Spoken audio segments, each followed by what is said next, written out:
प्रशासन को समझ ही नहीं आ रहा है मुद्दा। हर बार ये बात की जाती है आपको कितना पैसा चाहिए, हम कितना पैसा दे सकते हैं, लेकिन पैसा नहीं। यहाँ पर बात जान की है, बच्चे की मौत का कोई पैसा नहीं लिया जा सकता। तो सड़कों पे जो गड्ढे हैं उनसे जो मौत होती है उसका भी गुनाहगार तय होना चाहिए।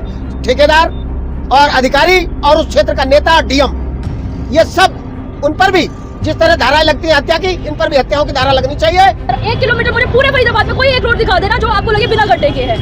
ऐसे हालात ही क्यों है सर? क्या मजाक होता है किसी की जान जाना?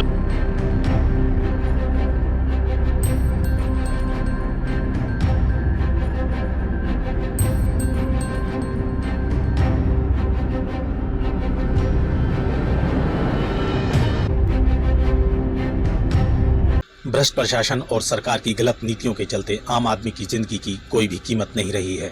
आम आदमी अपने साथ हो रहे दुर्व्यवहार की शिकायत की गुहार लगाते लगाते उसकी कई पीढ़ियां बीत जाती हैं, लेकिन इन भ्रष्ट लोगों के कान में जूं नहीं रेंगती। ये लोग कमीशन की बंदरबाट के आगे इंसान की जिंदगी की कोई कीमत नहीं समझते हैं।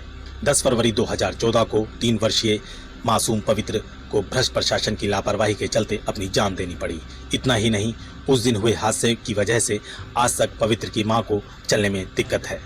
10 साल पहले 2014 में 10 फरवरी को हमने यहीं पे मैंने 3 साल के बच्चे को खोया था, और तब से हम अपनी कानूनी लड़ाई जो है वो लड़ रहे हैं कोर्ट में। काफ़ी आगे तक ये केस पहुंच चुका है। हमें उम्मीद है आज नहीं तो कल, देर बहुत हो रही है इस केस में, लेकिन हमें उम्मीद है और हमारे पास वही रास्ता भी है कि हम कोर्ट के थ्रू ही जो दोषी अधिकारी हैं, कॉन्ट्रैक्टर्स हैं, उनको सज़ा दिलाएं। और साथ साथ हम ये कोशिश कर रहे हैं कि जो देश में और मौतें हो रही हैं गड्ढों की वजह से, ख़राब सड़कों की वजह से, ख़राब डिज़ाइन की वजह से, उनके लिए जो एक कानून बने और दोषी अधिकारियों को पहले से ही, अगर गड्ढा है, अगर सड़क खराब सड़क बन चुकी है, उनको दोषी मानकर सजा के प्रावधान हो। जैसे मेरे लिए हेलमेट का कानून है, अगर मैंने हेलमेट नहीं पहना मेरे ऊपर एक प्रावधान है, मेरे को पेनल्टी देनी पड़ती है मेरी ही जान बचाने के लिए। लेकिन सड़क के गड्ढों से दूसरों की मौतें हो रही हैं और जो जिम्मेदार अधिकारी हैं उनके ऊपर कोई प्रावधान नहीं है। तो ये प्रावधान अगर होगा तो उम्मीद है सड़कें अच्छी बनेगी और लोगों की जान बचाई जा सकती है इसकी वजह से। फरीदाबाद में हाईवे को छोड़कर भीतरी रोड पर होने वाले एक्सीडेंट के दौरान मरने वालों की आंकड़ों की बात की जाए तो वर्ष 2021 में एक्सीडेंट की वजह से लगभग 150 लोगों की जान गई। वहीं 2022 में मरने वालों की संख्या बढ़कर 170 के आसपास हो गई और 2023 में भी मरने वालों की संख्या में इजाफा हुआ है। ये लगभग 180 के पार माना जा रहा है। जानकारों का मानना है कि लापरवाही तो दुर्घटना का कारण है ही, इसके साथ साथ रास्तों पर हो रहे गड्ढे भी एक महत्वपूर्ण वजह है।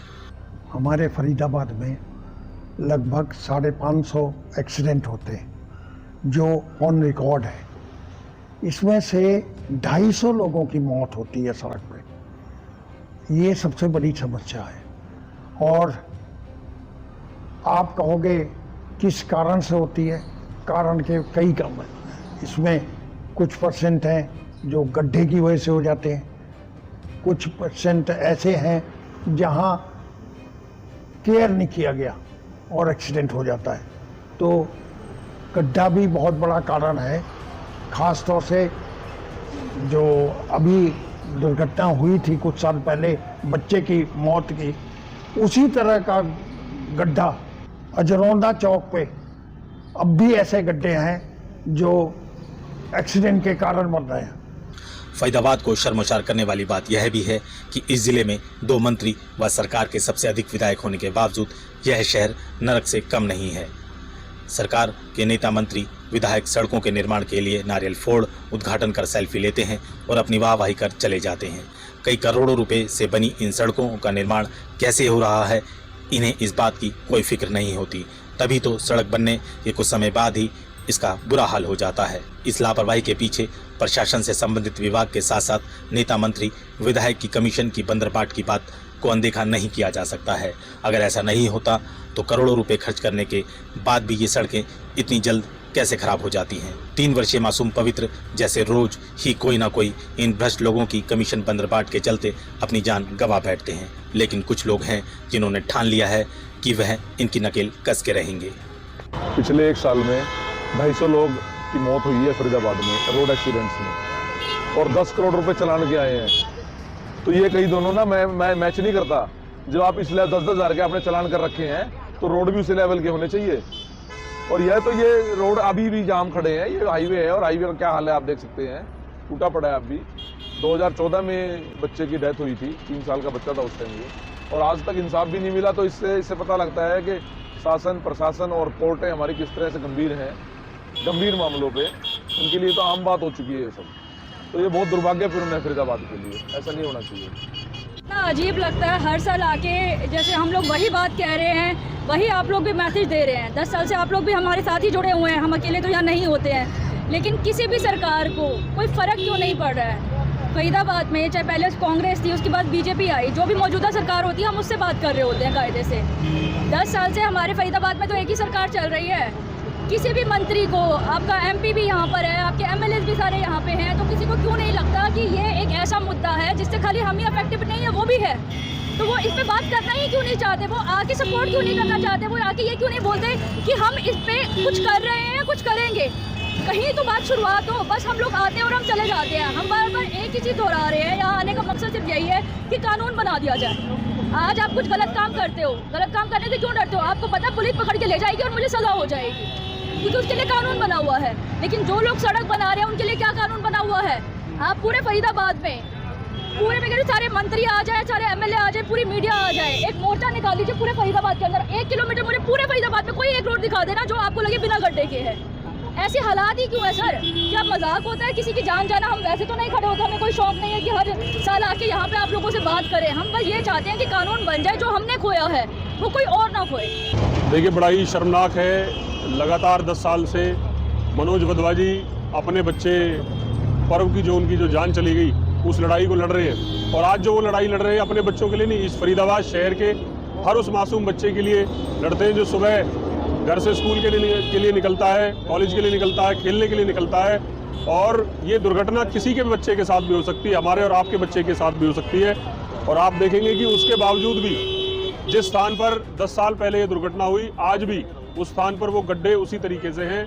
और निरंतर चाहे प्रशासन हो, कोर्ट हो, हर जगह ये परिवार और हम सब लोग इस लड़ाई को लड़ रहे हैं। लेकिन उसके बावजूद सरकार के कान पर कोई जू नहीं रह गई है। मेरा निवेदन है आपके चैनल के माध्यम से सरकार से कि इस पर संज्ञान ले, सख्त कानून बनाए और जो भी अधिकारी इन गड्ढों के लिए जिम्मेदार है उनके खिलाफ कार्रवाई करे। चाहे वो सरकार में कोई नेतागण है या अधिकारी है, उसके ऊपर कार्रवाई होनी चाहिए और भविष्य में इस तरह की चीज़ों की पुनरावृत्ति ना हो, इस बात को सुनिश्चित करें। इस बुढ़ापे में शहर मेरा खून खौलाना चाहता है। जो अभी पीछे 35-40 सालों से इस शहर में शांति थी, लेकिन सड़कों को खोद के जो फेंक दिया, कहीं पर काम नहीं करना। मैं कह रहा हूं कि बड़े हिम्मत का काम कर रहा है ये जो बच्चा है पवित्र का पिताजी, ये सुप्रीम कोर्ट तक लड़ रहा है और पूरे देश के लिए लड़ रहा है। जिस तरह अन्य अपराधों में एक गुनाहगार तय होता है, उसी तरह सड़कों पे जो गड्ढे हैं उनसे जो मौत होती है उसका भी गुनाहगार तय होना चाहिए। ठेकेदार और अधिकारी और उस क्षेत्र का नेता, डीएम, ये सब उन पर भी जिस तरह धाराएं लगती हैं हत्या की, इन पर भी हत्याओं की धारा लगनी चाहिए और ये जेल के अंदर, सलाखों के अंदर जानी चाहिए। प्रशासन को समझ ही नहीं आ रहा है मुद्दा। हर बार ये बात की जाती है आपको कितना पैसा चाहिए, हम कितना पैसा दे सकते हैं, लेकिन पैसा नहीं। यहाँ पर बात जान की है। बच्चे की मौत का कोई पैसा नहीं लिया जा सकता और इसके लिए सजा ही एक प्रावधान बन सकता है जिससे कि इसका मामलों में कमी आएगी। लेकिन ऐसा अभी तक मैंने मल्टीपल लेवल्स पे मल्टीपल लोगों को ये खत भेजे हैं और किसी का कोई जवाब नहीं आता, किसी का कोई रिस्पॉन्स नहीं आता कि हम कानून बनाएंगे इसमें। तो पॉइंट ये है कि जो सरकार है, जो हमारे हम चुनते हैं, वो इसे चुनते हैं कि आम आदमी को बचाने के लिए कानून बनाया जाए। वो कानून बनते हुए अभी तक नहीं दिख रहे हैं, पर हम उम्मीद कर सकते हैं कि अगर सरकार फिर हमें चेंज भी करनी पड़ती है और अगर लोग मिलकर चेंज करते हैं, अगर ये लोगों का मुद्दा बनता है तो सरकार भी चेंज हो सकती है और ये कानून बनते रहेगा, ऐसा हमारा मानना है।